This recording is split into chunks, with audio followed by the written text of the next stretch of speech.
Hey everybody, great to see you here today. Thanks for hopping on.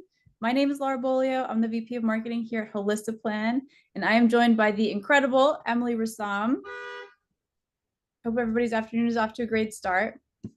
So our number one goal here at Holistiplan is really to democratize tax planning and to give you the tools to help scale tax planning within your firm. So today we have an incredibly special guest. We have Emily Rassam, who is an Investopedia Top 100 advisor, and she's a partner and senior financial planner at Archer Investment Management. Before we jump into it, I want to assure you, yes, this webinar will be recorded. We will send out the webinar recording in a recap email shortly after the webinar. If you have any questions, please feel free to pop those into the Q&A. We have a whole team on standby ready to help and assist you with your questions. And I'm super pumped about this, Emily. Roth is one of the number one things that people come to Holistiplan for, and having a live Roth work through and workshop is just, we had great success with it at our tax summit, and we're super pumped to be able to do it again today. Yeah, I'm really excited too. I mean, I just came from a client meeting where we talked about Roth conversions, went right into the tool. So this is absolutely timely right now, and love that there's so many people that are interested in getting their hands in the tool together today. So well, take it away. Yeah, off to you, Emily. Okay. So thank you everybody for joining today. What we're doing today is a hands-on workshop. So I'm going to have you all log in along with me and plug and play. So the nice thing about today too is be able to answer some questions. So you're going to have kind of two levels of questions being answered. So Holistiplan does have some of their product support people right in the chat ready to go. So if you're running into any specific issues that might need to be resolved or need some support, you've got support ready to go. And then I'm happy to answer some questions too. So why did you plug that number in? Where are you looking? Happy to slow down a little bit today too, because we've got a whole hour together today to really dig into this tool. What I wanted to share with you is just the idea of just continuing to just get your reps in with different tools and just get in there with clients. So what I'm going to challenge you to do is in your very next meeting, go into the Roth projection tool with that client, enter their data, walk through it with them, and just share with them. This is a newer tool for me. I thought of you first, would love to take you through it, would like to just hear your feedback live, hear your questions live, and just work through it with them. So just get some time into the tool with some of your clients.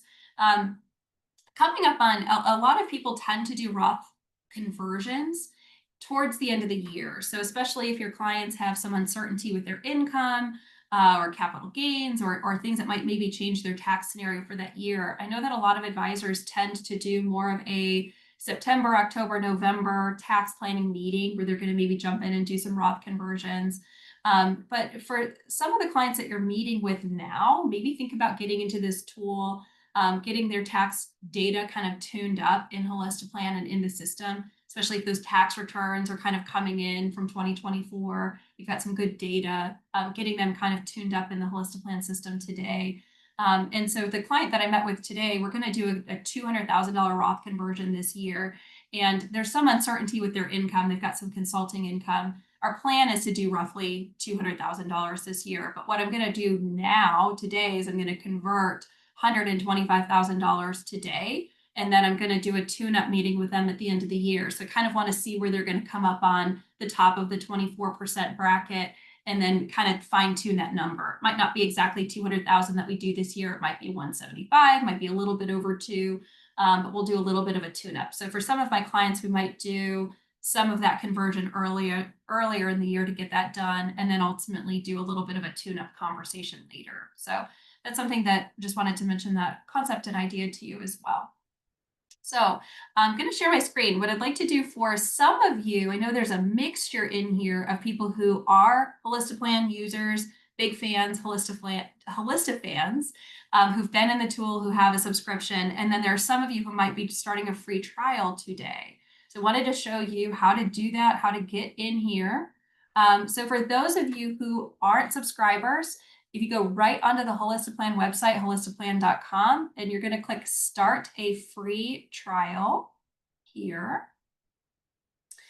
You'll enter your information ultimately at the top. You can go ahead and change your information later, but ultimately the plan options are in here. So it's based on the number of households that you serve. So ultimately sign up for the number of households that you ultimately serve. Selecting the premium subscription here is what gives you access to all of the different pieces, including the Roth projection tool. So multi-year Roth projection tool is only available here on the premium. So start your trial on the premium. You're going to go ahead, you'll enter your payment details here, and I'm going to give you a coupon code in the chat as well. So if you get a discount if you move past the trial, which I assume you probably will want to do, you can go ahead and do a coupon code. I have one, my name, Emily Rassam, 10. We'll get you 10% off your first year. So we'll go ahead and send that over to you. And then ultimately you can start your free trial and jump right into the tool. So I'm going to give you all just a few minutes here to get a free trial started if you don't currently have a subscription. If you do, what you'll do is navigate over to your household screen. So when you log online, for those of you who have a subscription, you'll get over to your household screen. So I'm going to give everybody who's doing a free trial some time to get that going. And yeah, perfect. So Laura went ahead and right in the chat, put in there the link to get started with the free trial, the 10% off for premium membership. We already have a little bit of Q&A here too. So the Roth explainer tab is disabled for me. Oh, we've got Madeline's answering that. Go ahead, Madeline. Subscriber here. How can I tell if I have the premium option? So you should be able to go into your settings. So for those of you who are current subscribers, just to see if you have that available to you. And then you can go into, I believe it's actually under security settings here. And it should show you allow Roth projections in here is where that'll tell you whether or not you have Roth projections turned on. And then for information related to your subscription, you can click on settings and click on subscription. It'll give you some subscription details as well. Okay, already subscribers. You have to be a premium subscriber to benefit from this webinar. So we are going to be going into a tool that is part of the premium subscription. Certainly you're welcome to continue to watch and follow along, or there is the option to potentially upgrade there. I know you're getting a response on that too by text. Okay. Can you start with basic and upgrade to the pro later? I would do, if you're going to go ahead and do a free trial, do a free trial on the premium subscription. And then you can also change before the end of your trial, you can change what you're going to do too. Okay. I know some of you are working on getting signed up. So ultimately, you're going to go into households. And actually, for those of you who are here with me, I wanted to show you as well. There's a couple of, where is it on here? The calendar for webinars. Oh, because I'm signed in, it's not showing me here. On the dashboard, ultimately, there is a calendar for webinars. So I'll plug my next series a little bit here too, since we've got a minute. So I've been starting a series as well on estate planning.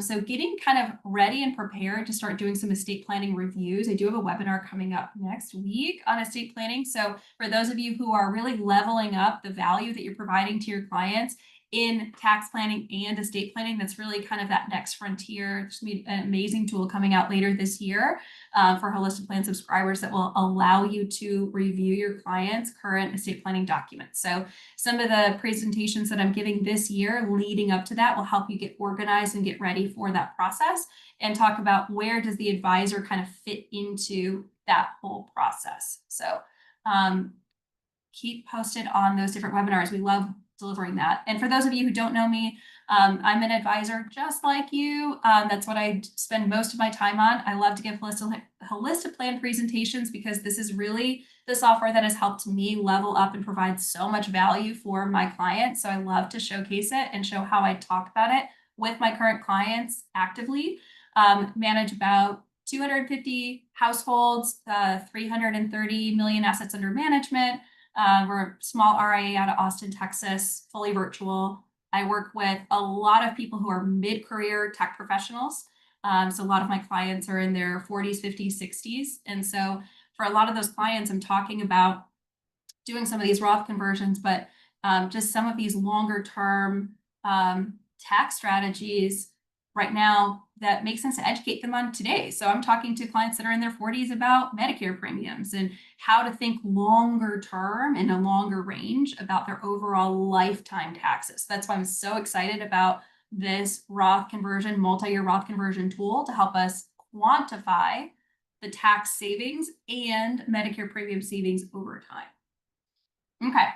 So I think we're probably, a lot of people are at this stage here. So for any of you who are current subscribers, you're going to make sure you're over in your households, because we're going to together add a new household together into the plan. Then those of you who have just signed up, you want to get over to households. You probably don't have anybody in here yet, but we'll go ahead and add a household. Okay, so let's do this together. Go ahead and add a household. It'll have your firm name. If you have multiple advisors, you can pick which advisor in your firm you want to add it under. You don't have to add anything up here. The only required field is your firm, which will be automatically added in there. One thing on this household entry area is that it'll typically just list the primary client, the first person you want to have listed. You've got to click this little green area here, add a client, to add a second person. So we're going to add a couple in here. So our client is Andy Abbott. Andy was born on tax filing day, so 4/15/1985.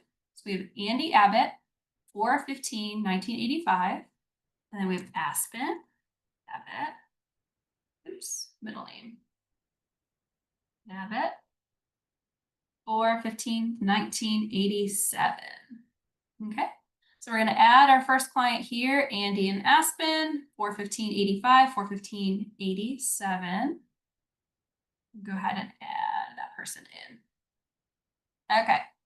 So then we go into our client. So it'll be, for those of you who did a free trial, it's just that first one that's listed. So now I'm at the client household dashboard. So if you have multiple clients already, you're already a subscriber, you can navigate between households here in the drop down. It'll pull up your whole list of clients. We're in Andy and Aspen right here.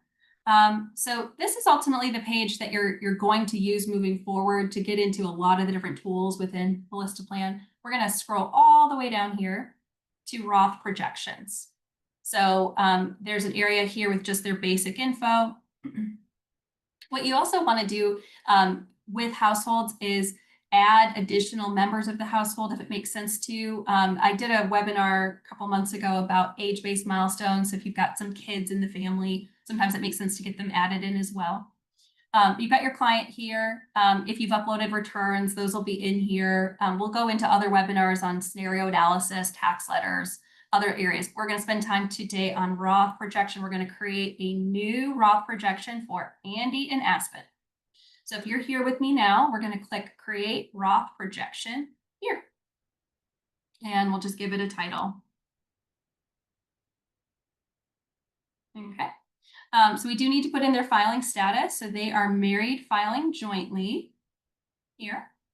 And start year. I'm just going to start them this year for it. And then we need to pick who in the household is going to be on the report. We've got Andy and we have Aspen. And neither one is blind, so we don't need to check anything here. So this is all we need to do to start a new projection, is to name it, pick which taxpayers we're going to put in here, and pick the filing status. Okay. Once we've created a projection, in order to kind of edit it and move forward into the screens, we're going to click View Projection here. Somebody's asking, is this more targeted towards high net worth clients? This is ultimately useful for any type of client. And honestly, I'd argue that for clients that are maybe with lower income right now, so maybe you have clients that are just getting going, maybe they aren't high net worth yet, we want to be doing some of these strategies, so Roth conversions, in their lower tax brackets. So we never want to waste a low tax bracket. So that's something that doing tax planning is actually important for, I would argue, every single type of client that you have. All right, welcome to the Roth projection. So we're going to get started. So there's a little bit of a wizard that pops up first that allows us to enter some additional data. We're going to go through this wizard here. Everything that we are going to enter here, you do have the ability to edit later. There's going to be kind of a bar along the side that'll allow you to continue to edit these. So there's one thing that maybe I do a little bit differently. I don't start off by plugging in the Roth conversions. I actually skip over this because I like to see the income scenario first. So I want to see what the tool looks like before I enter it. But for those of you who maybe already know what you want to convert, so let's say you have a tax budget from your client where they say, yep, love this concept of doing Roth conversions, but I really don't want to spend more than $10,000 a year extra in taxes because I've got limited taxable account or limited cash flow to pay additional taxes right now. So it doesn't really matter what you come up with. I'm not going to do a $200,000 conversion, right? So that's a scenario where you might already know what that's going to be, and you might go ahead and click here and start to add some Roth conversions, but I'm going to go do this later because I want to show you how I really do use this tool. Is I like to kind of see where their income hits different brackets before I go in and maybe look at what conversions make sense. So we're going to skip this section right here for Roth conversions. So let's use some of the same metrics here too. So what they have for assets, for taxable assets, this is really just at this level here, this is for the household. So what are the taxable assets available? And this is really to be able to pay the taxes and to be able to grow the balances longer term. So I'm going to plug in $100,000 here. Okay, so we've got $100,000 for taxable assets here. Cost basis, so we'll assume that they've got some basis on these assets. We'll say 75,000. Okay, so they've got 100,000 sitting in banks and taxable accounts, $75,000 cost basis, so $25,000 of embedded gains there. This is now we go into tax deferred assets or all of the pre-tax assets combined. So pre-tax IRAs, 401ks, 403bs, all of those balances, we want to add those by client here because we're going to put in some separate Roth conversions for each one. So we're going to go ahead and plug in Andy has 400,000 in IRAs, 401ks, all of that added up together. So we don't need to separate those out by account. It's just by person that we need to separate that out. Aspen has 300,000.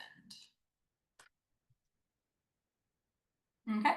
And we'll assume that they're already going to have some Roth assets. So what are their combined? So this is another combined piece here. So what are the total Roth assets in the household currently? I'm going to put in 100,000. Okay.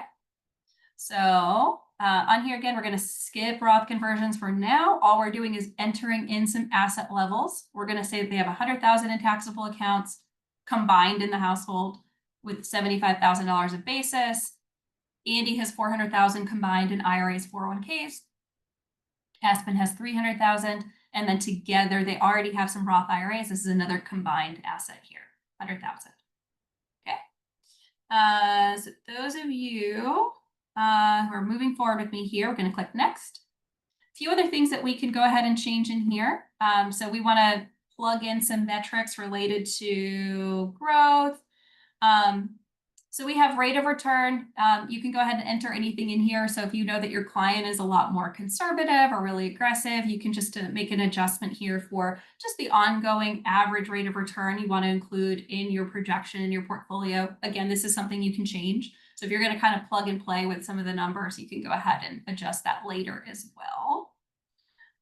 So the portion of returns that are capital gains, so how much of it is ordinary income taxation versus capital gains, we'll just put 75% in here. Okay, so we've got 8% rate of return. I'm just leaving the default in there, 75% of the portion of returns that are gains, capital gains. Details about Andy. So this is something that we can enter a little bit more information about Andy. There's going to be an area to enter more income information later, but there's going to be a couple of additional pieces that we're going to be able to change here as well. So Social Security start year, let's do age 65.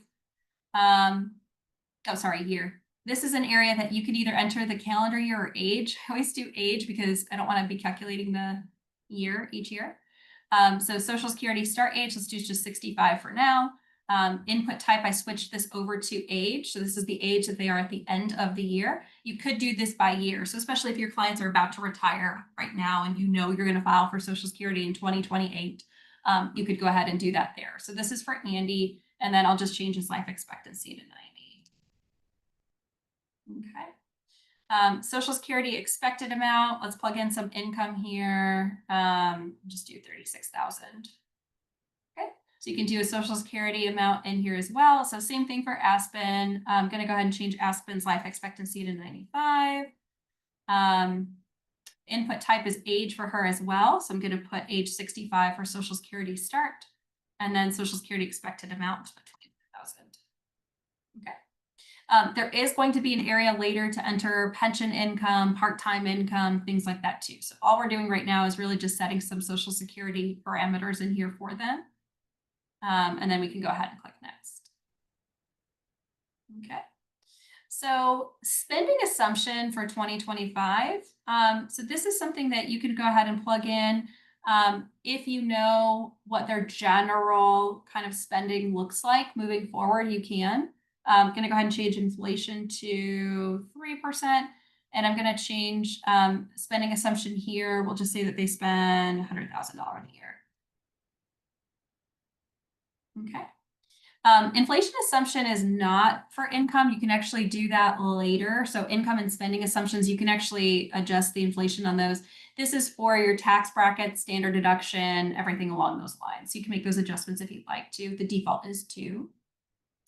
And then tax adjustment assumption for tax deferred accounts. So this is something that if you want to show your ending balance of your pre-tax IRA being adjusted down so that you have a tax adjusted equivalent to a Roth, that's something that I do use in here. This is optional. Because ultimately what we know is that $1 million in a Roth IRA is different than $1 million in a pre-tax IRA, right? So that pre-tax IRA still has to be taxed.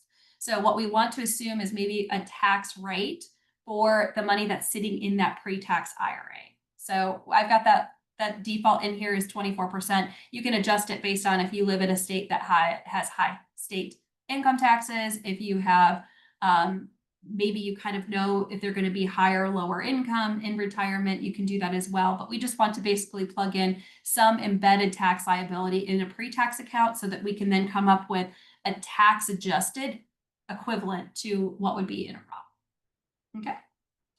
All right. So this is another assumption that you can make a change on as well, is if you want to assume that the tax rates sunset or do not. You can toggle this on, you can toggle this off. I'm going to turn it off for my example here as well. So here in this screen here, spending assumption, they're spending $100,000 a year, inflation assumption, 3%, and then a tax adjustment assumption, we've made 24% here for that adjustment. Okay. All right, go ahead and complete.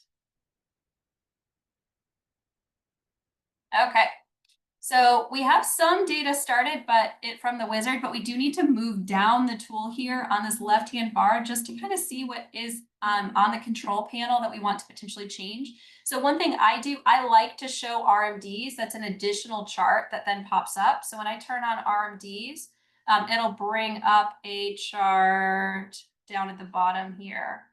That we'll be able to start to work with as well. So it's just whether or not you want to show that to your clients too. I like to. A couple things here that you can also change. Again, this is another area where you can change what age the client is versus year. It just depends on what data you have in front of you, what's easy. I like to think about clients' ages. So especially when clients are younger, late 30s, early 40s, we don't really know if they'll put, okay, age 65 or age 70. We're typically running on ages at that point. Okay. You can also show the taxes and IRMA differences in nominal dollars. So those are unadjusted. Those are essentially the actual projections, or you can show it in present value. That's an area where sometimes, especially if you're doing some big moves that are going to create 7-figure differences or reductions in taxes, sometimes you want to kind of bring it back to a little bit more reality, because sometimes clients don't trust big numbers. I showed a client the other day a projection that might save them 7 figures in taxes, and to them you could just kind of see it like not registering and not feeling real. So sometimes showing those today's dollars is also useful. For our example today, I'm just going to leave it on nominal dollars for now, but you can also, once you've created your scenario, you can switch it back to today's dollars and apply and save at that point as well. Okay, so we've got some of the data we've already input is along here on the control panel. So we have the client information here. So this information's in here already. from when we plugged it in on that wizard. We have our assets in here as well. So we've already plugged that in. That information again can be edited or adjusted. These are all editable fields as well. I'm still going to come back later and do the Roth conversion. So I'm skipping over this again here. Other decisions that we made as well. So general assumptions that we've made here on some of the projections. Spending. So this is where you can go in and adjust that spending. So we had plugged in $100,000 annual spend here. That's just ongoing spending adjustment. This is also where you can adjust inflation.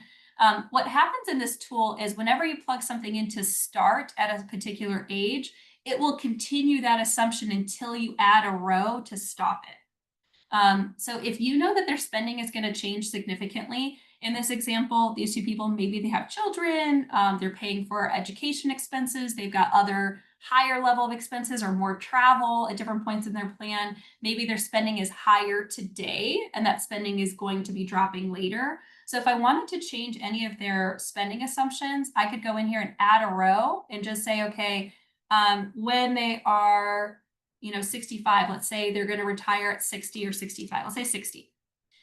So now I'm going to say starting at age 60, the annual amount in today's dollars, maybe they're going to spend $80,000 a year.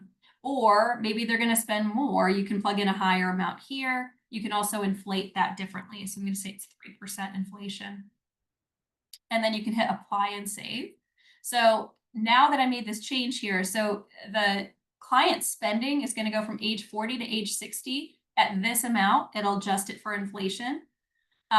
Age 60 on, I don't have another row here ending the expenses at any point. So it'll continue with those expenses the way that they are. So this is another area that you can customize a lot based on what you know about their expenses. So you may decide to go in here and say, you've got these different eras or phases of their lives while they're working, while they're retired, maybe some additional expenses at some different points. You can add in a bunch of rows here to customize the spending assumptions as well, because that will make some assumptions about how much needs to be pulled out of portfolio in order to live on. Anytime you make a change, you apply and save. You can see how that changes here.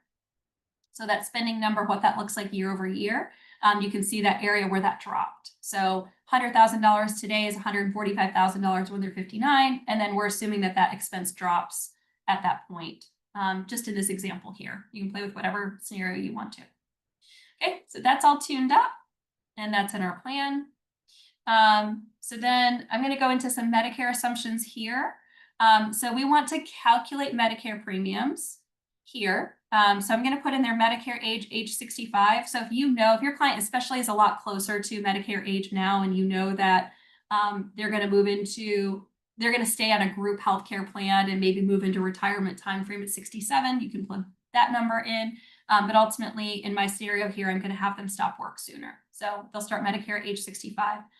This is actually something, if any of you were on the tax summit, somebody caught this mistake that I made, which I plugged in a monthly Part D premium amount, and it's really annual.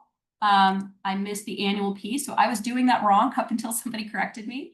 So annual Part D premium for 80 is what we'll plug in here for this. So for client one, Andy, age 65, we do want to calculate premiums.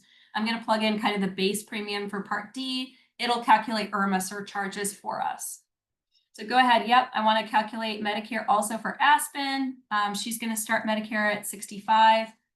Part D annual premium, we'll just put 480 again. Okay, so we've got those in here. This will tell us again our assumptions that we made about life expectancy. So life expectancy age 90 we had plugged in for Andy. So now all of these income sources were under client one assumptions right here. So this is Andy, our initial client. We've got some additional information that we could input for him. So this is exactly where we could plug in any annuity income that you're expecting for that particular client, any pension income that you're expecting. When you go ahead and click on these, you can go ahead and add a row. So you could add in a pension income. I'm not going to in this example, but you can say, I want to start a pension at 65 for this amount annually. If it has inflation or survivorship, you can go ahead and add that too. So you can start to add some of that income source in. Close. Okay, so that's where you're going to add that. Wage income here. So I want to go ahead and add some wages for Andy. So I want to start with age currently. So Andy is currently age 40, and the annual amount, I'm going to have him making $150,000 a year. Okay, and we assume that he gets some kind of wage increases annually. We'll say 3%. Okay, so what did I do wrong? I don't have him retiring in this scenario, right? So he's working from 40 on. You can kind of catch your mistake down here when you say, oh, wait, I've got some income still coming in later. So you can go ahead and click on add row and say, when does that income change? So in this scenario, we're going to say that Andy wants to maybe drop some days working, maybe go consult. So Andy's going to work from age 40 to 60. He's going to make $150,000 a year, but we're going to add in another line here for annual income, $100,000 of income per year. We'll inflate that as well.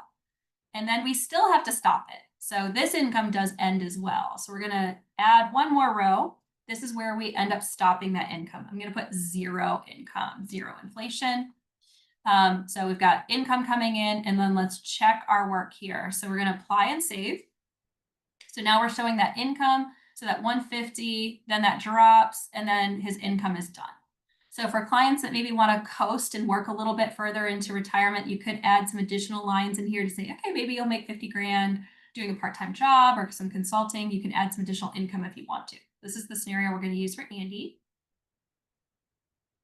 Okay.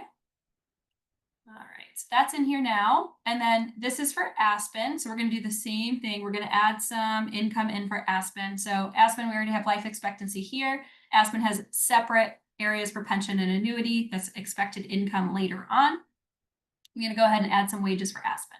So we're going to assume that Aspen, age 38 right now, maybe staying home with kids. So no income currently. So we're going to go ahead and put 38 as Aspen's current age. Annual amount is no income. Inflation is 0. And then let's say that Aspen wants to start work again when her kids are a little bit older. She's going to make $100,000 a year. Great.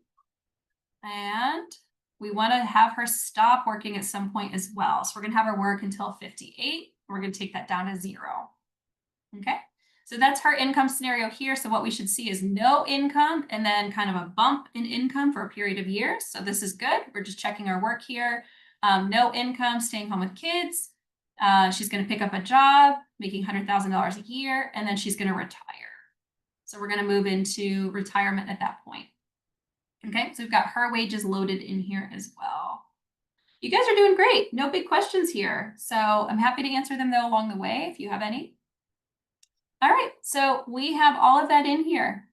So this is why I like to first look at the chart and see what the overall scenario looks like before I start to do some conversion. So I want to kind of zoom in and see what do these brackets look like before we start to plug in some of those conversions.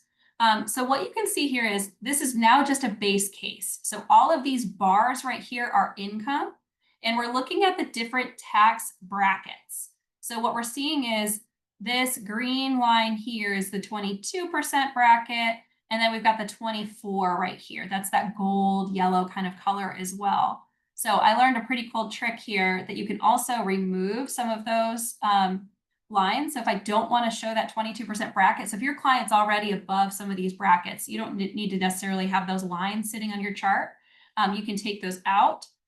Same thing with if you don't ever have a situation where you're at or near that 37%, you can actually unclick this here. So you can start to kind of remove some of those lines also to say, hey, we're wanting to kind of just zero in and look at a couple of these brackets here, you can.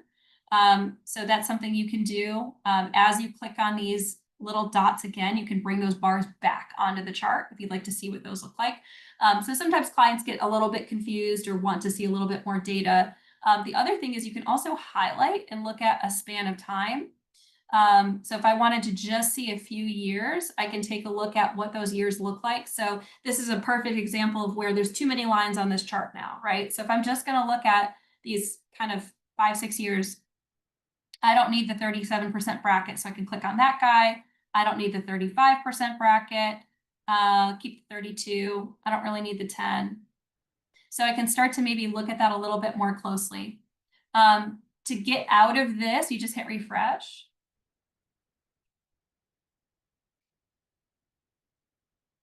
It'll bring you back out to your big scenario.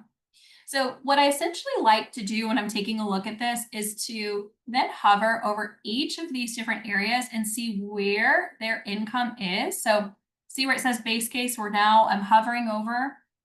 This is Andy's age 42. So this is based on the primary person you have listed in the plan. So Andy's age 42, base case, so the total income in that year is $131,000 for that particular year.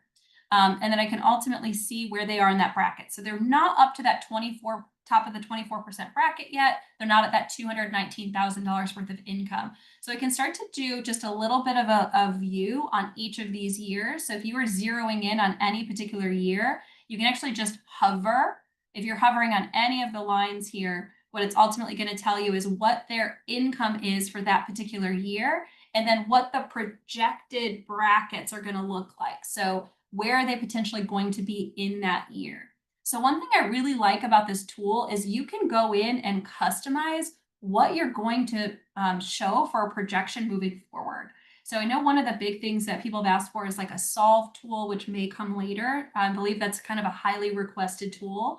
But the thing is, whenever you solve in any of these tools, it's just going to apply the same assumptions for the entire scenario. And you may or may not want to do that, because if I think about this scenario here, Andy and Aspen might want to just do some small conversions in these early years. Maybe they don't have, maybe $100,000 isn't a lot in taxable assets to cover the taxes. She's not working, but maybe they want to be more aggressive with it later. So it might be that they want to convert a small amount for the first couple of years and then no conversions, and then do some additional conversions later. So what I'm just really kind of doing right now is getting a feel for the scenario. So what are we looking at for where they fall in the brackets in each of these different spans or age groups or regions here?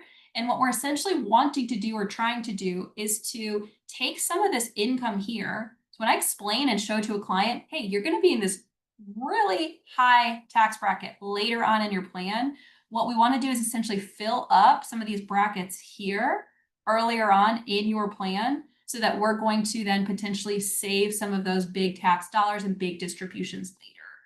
So visually, this is really nice to be able to show a client exactly where their income might fall in these later years, because they're not seeing that now. They don't get that yet. The other thing too, before I start to plug in projections, is seeing what their total lifetime taxes are. So right now, what they're expecting to pay in taxes in their lifetime is $12.5 million. So sometimes maybe giving them that number too before you get into a tax saved number. So if you start to show them some really high projected tax savings, you're going to kind of show this is the base case of how much you're going to pay in taxes if we stay in our current brackets, and that doesn't change. The other thing is educating clients on IRMA. So helping clients understand what creates IRMA and what are we paying attention to here, and how much more will their Medicare cost them in retirement. So right now, what it's calculating is if everything continues on quote unquote normal, and they're continuing here into retirement where they're going to have big RMDs, big distributions out of IRAs, it's going to push them into different IRMA brackets. They're going to pay some additional amounts in for Medicare. So this is really what some conversions might help them save. Portfolio value, this will ultimately give portfolio value. We'll compare that against the Roth conversion case too. There's no difference yet because we don't have that in here yet. And portfolio value by asset type. This will be something else that we can compare, is which assets are ultimately going to be growing through their scenario. Final one I'll show you here before I start to enter the Roth conversions is I did toggle on the RMD area. So for any of you who didn't do that, under here, the graph display toggles, you can turn on RMD. So this is something too, where if you only want to show clients in the final report a couple of different pieces, you can decide which of these charts you're going to show. And then you've got some basic assumptions that are listed down here as well that will come onto the report. So these RMDs are pretty hefty. So this is something that just explaining, if you're going to want to position this as, I want to share kind of the issues here and I want to share the problems with you before we go to solve for it. And so I also like to spend an extra minute to go through the input data. Whenever I'm going through any financial planning projections with clients, I like to walk through the data with them in the meeting to say, here's what I've plugged in, here are some assumptions I've made. Is there anything different that you'd like to see before I go to run this? Because when you start to talk about some dollars that don't seem to make sense to them, like these lifetime taxes that don't feel believable, you want to just make sure that they feel good about the data that you're using and the numbers that you're plugging in originally. All right, so let's solve for some conversions here.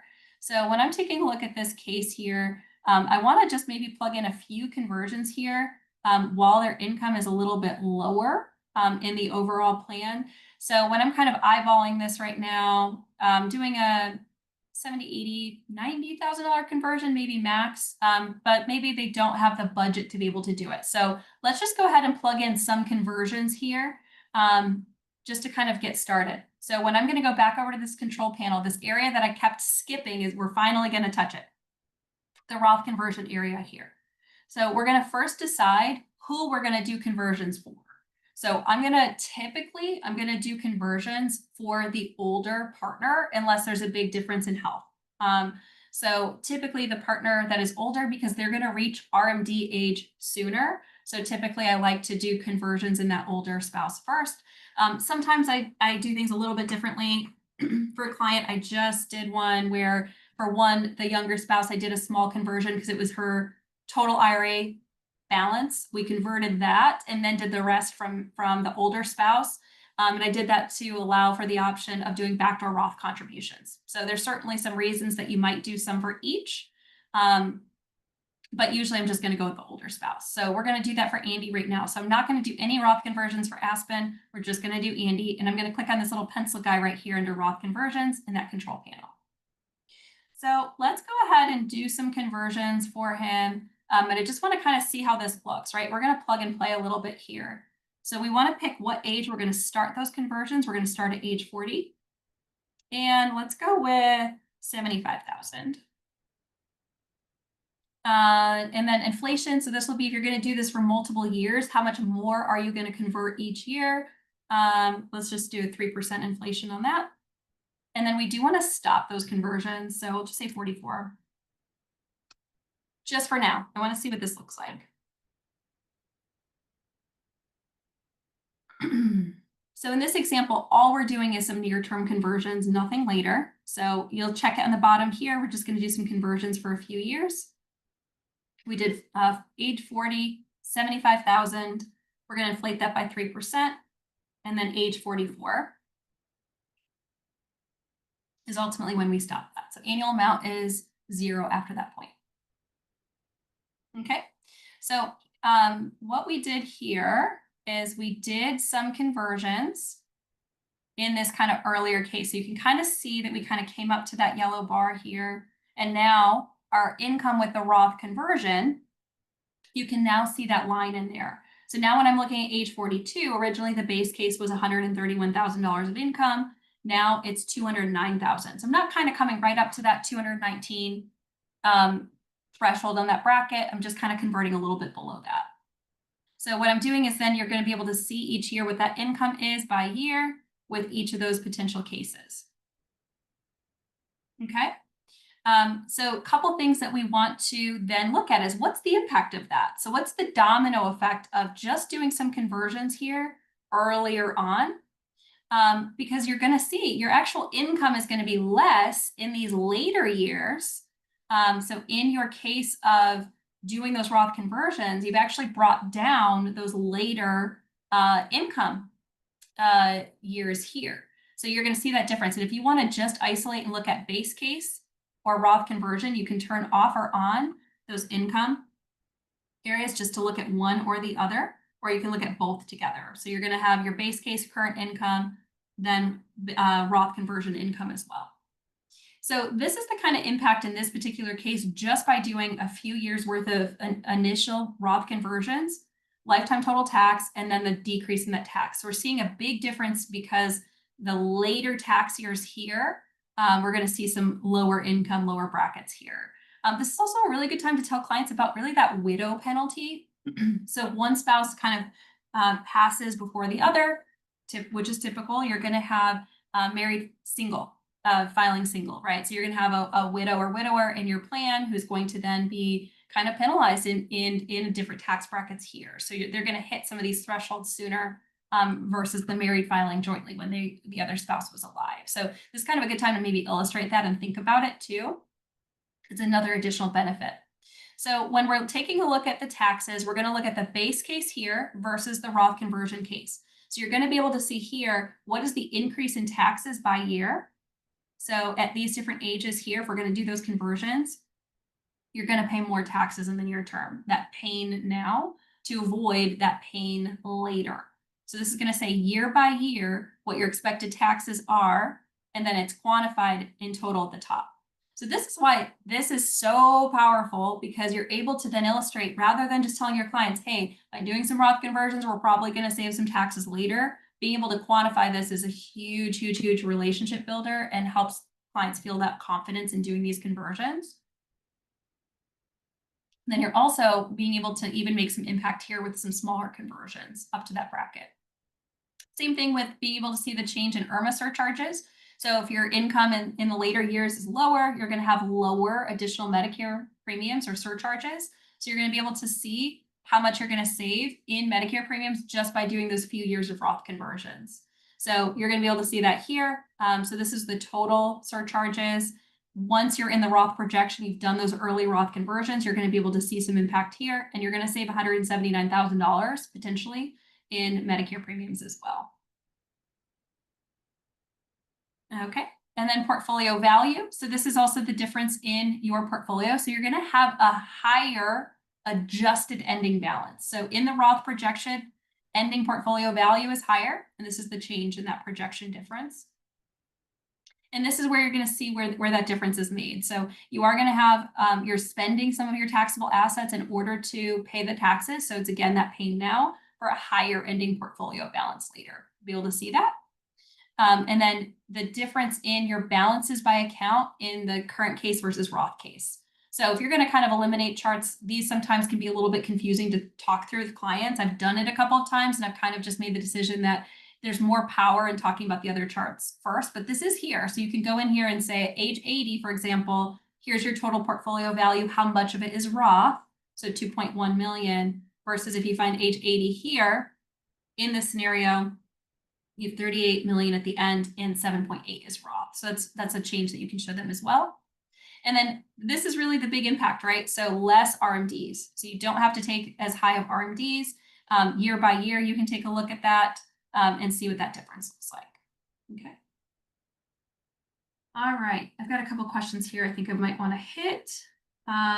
Importance of inputting expenses. Great question. So it's basically going to help to show cash flow and available assets available for saving and investing. So we want to show inflows and outflows to be able to show what's going to maybe be coming out of the scenario as well. Yeah, will this show the combined Roth and IRMA charges as a total impact? No. So these are separated out. So when you're going to present this to a client and show that to them, you're going to want to show them separately. Here's the difference here to IRMA. Here's the difference to your total projected taxes.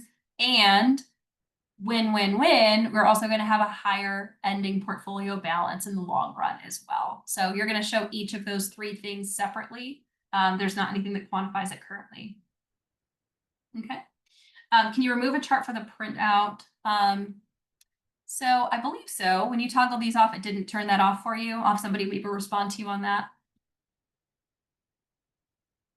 Okay, so when you're going in here, our work is not done. We've got all this opportunity here, right? So this kind of this happy window in retirement where Andy has stepped down in income here. At age 60, we had him stepping down from, in today's dollars, from $150,000 of income down to 100. We also had Aspen stop working. So we've got this room here as well, right? So we want to potentially do some conversions here. We want to see what kind of impact we're going to find from potentially doing that. So one thing is you might run into a situation where you fully converted the IRAs and it will just stop doing a conversion at that point. So that will be, you'll get an error along the top saying, hey, you've exhausted one of the portfolios or both of the IRA portfolios before all the conversions were done. That's okay. You can go into the detail and kind of see when that might have occurred, but that's something where I might kind of overshoot it a little bit and that's still going to be fine. So what I want to look at is starting at, again, it's at his age 60 is when we want to start looking at doing some conversions again, if I really want to kind of target this area here. And I want to see what kind of impact. So I want to bring this down. I'm also feeling like I could probably make another additional impact here on IRMA. So this is a good start. We've decreased their IRMA surcharges by 180, but can we make a higher impact here? So let's take a look at that.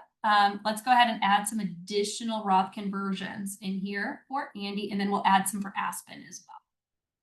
So we're going to go ahead and add Roth conversions for Andy. So we already have in here the $75,000 per year that we converted for Andy. We stopped those at age 44. We're going to go ahead and add in another row. Go ahead and add in age 60.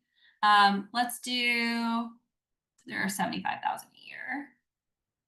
And let's run that until 70. I know I'm going to exhaust it for him, so it's going to yell at me, but I'm going to go ahead and just plug that in anyways. Okay, apply and save.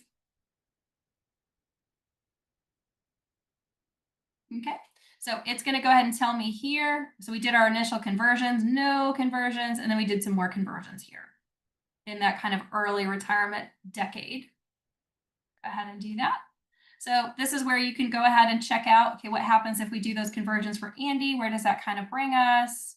And how much additional taxes are you going to save by doing that? So that's something that's really neat. So we made another big dent here in IRMA, decreased lifetime taxes again, more significantly. So if you wanted to kind of see, this is where you can go and see how much is in his IRAs. Oh, he does still have tax deferred assets. Okay. So you can go ahead and kind of check and see if you exhausted them or not. You can also add another layer here to do more conversions here, but I also need to do some conversions for her. So let's go ahead. So remember, she's a little bit younger than him. We're going to start her D8. Let's do 50,000 a year for her.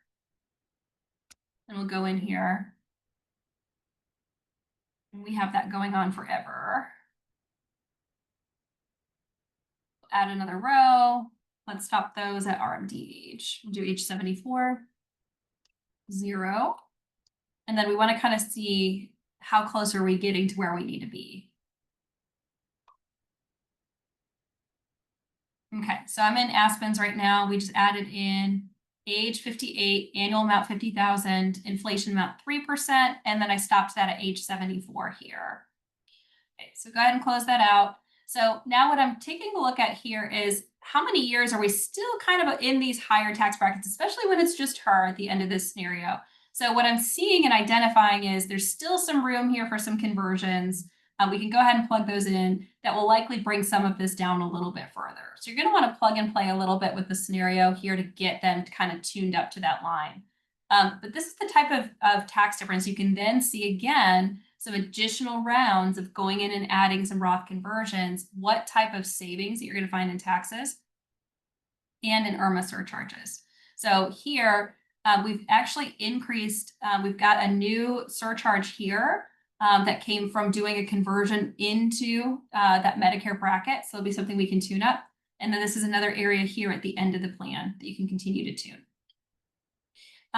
So this is something that now you can take a look at the biggest impact in the overall plan that's driving all those tax numbers is really the reduction in RMD. So that's another place too, that question to come up about spending. If their spending was a lot higher and they needed to take more money out, they might have more that they might need to withdraw beyond the RMD, but their RMD amount has come down quite a bit. This is also where you may not want to convert everything. So sometimes we see people very aggressively converting, but then maybe you have clients that are more charitably inclined. So I just met with a client this morning who gives $25,000 a year to charity. So we want to potentially preserve some money in their pre-tax IRAs for potential future QCDs. So doing that might make sense as well. And keeping some amount that is still in the IRAs at that time to allow for those qualified charitable distributions for them. So that's also a reason why you might not convert the entire amount. You'll have some clients that want to convert the entire amount and be as aggressive as possible. But I do love that about this tool, that you can go in and plug in for a certain number of years, certain amount of a conversion that you want to potentially do. You can go in and plug and play. You can plug in a different amount for each year, especially if you are talking to somebody who is like my client's age this morning. The clients that I met with were 57 and 59 years old. So we really isolated and looked at those few years in isolation and just took a look at some conversions that we wanted to do for them for that time frame. So that's something that, again, you can zoom in a particular area. You can also take off some of these lines that aren't relevant to what you're trying to illustrate currently. And then you can ultimately just show where their income, what the base case looks like in that particular scenario, and where you fall in that bracketing. So that's why I like to, and that's why I mentioned that I don't immediately plug in the Roth conversions until I see the income and see that visualizer. And then I can then calculate it even year by year if we want to. So if you're going to look at a client and say between your retirement, between 60 and 70, you want to maybe look at those 10 years, maybe do a different amount in each year. You might know that they're going to spend a bunch of money in year 3 on their home, putting a new roof on their home, or buying a vehicle, or they have higher expenses, or they're selling a rental property with capital gains in it. You might have different years with different scenarios. So being able to kind of look at it, where each year might look a little bit different, or each era or phase of their life might look a little bit different, I think is a meaningful usage of this. So happy to kind of take a peek at the questions as well. I've got a couple minutes left, but also at the end of this presentation, I can also answer some questions in the follow-on email. So you're going to get a copy of this recording today, as well as the assumptions that we use for plug and play. And then being able to, I'll answer some of the questions that maybe we didn't get to today in this presentation. Okay. Oh, and one additional thing too, for those of you who are looking for maybe a little bit more detail and information, there is an export function here on Excel. So if you're wanting to dig into the details, some of the assumptions that are built, go ahead and click on export and take a look at that scenario in an Excel spreadsheet. So it'll show you what assumptions they're making about the brackets, about income, about spending, about inflow, outflow. That can be useful as well. Okay. Do you have a link to my estate webinar that's coming up? Yeah, we'll have somebody shoot that over. If you're getting the emails regularly, you should be getting an email shortly on the estate planning webinar that I'll be doing. Can you add in the charitable gifting as part of this illustration? No, right now there's not a way to plug in that charitable gifting. It's really just eyeballing it. So in that case of the client today that's giving $25,000 a year to charity, I'm just wanting to make sure I'm leaving IRA balance in there to be able to do that. It's just eyeballing it by year. And then have you ever needed to share the holistic plan analysis to convince the client's tax professional? That's actually a great question.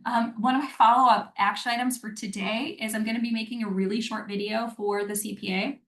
We already have authorization to speak to that CPA. So we did an authorization to speak to them. The client has allowed that. And then I'm just making a short video to just explain, hey, we had this conversation today. We talked. I'm going to put it into the email as well, what we're wanting to do for conversion this year. I'm going to tell them the next kind of couple years what we're thinking, but that we're going to tune that up each year. So I'm going to share my objective that we're going to convert up to that 24% bracket for them this year. We're going to do some of that now. And then we're going to be touching base later this year about doing additional projection. It's going to help the CPA do help with estimated quarterly tax payments and other planning that they're going to help support the client on. So we like to let them know immediately, especially if they're doing a big Roth conversion like the client is today. We want to let them know so they can tune that up. But I am going to make a quick video. I have shared holistic plan reports as well. So I've shared scenario analysis and the Roth conversion tool with them with permission from the client. So that is something that we have done before. Okay. So thank you so much for joining me today. I hope that helped you feel a little bit more confident getting into the tool and tinkering. It's a lot of fun to play with these scenarios and show these huge, huge tax savings at the end of the plan. Thank you, Emily. That was awesome. That was awesome. We have so many questions. So what we'll do is we'll go through all of the questions. We'll kind of pull together common threads and common frequently asked questions. And then Emily will answer a handful of those in the follow-up email. The other thing that's important to know is Holistic Plan has an excellent support team. I would say world-class support team. So if you have questions, you can reach out to our support team right within the app. And then the other thing is we offer a series of ongoing webinars once you're a subscriber. We have Intro to Holistiplan 101, 201, and 301, and we'll go through each of these different tools that you have questions on. I saw a lot of people asking about scenario analysis and range calc and how do you figure out those income breakpoints to do the conversions, and we go through all of that in detail. So thanks everybody for being here. Thank you, Emily, for hopping on this afternoon. This has been excellent. So keep an eye out for the email recap, and we'll see you on a webinar soon. Thanks, everyone.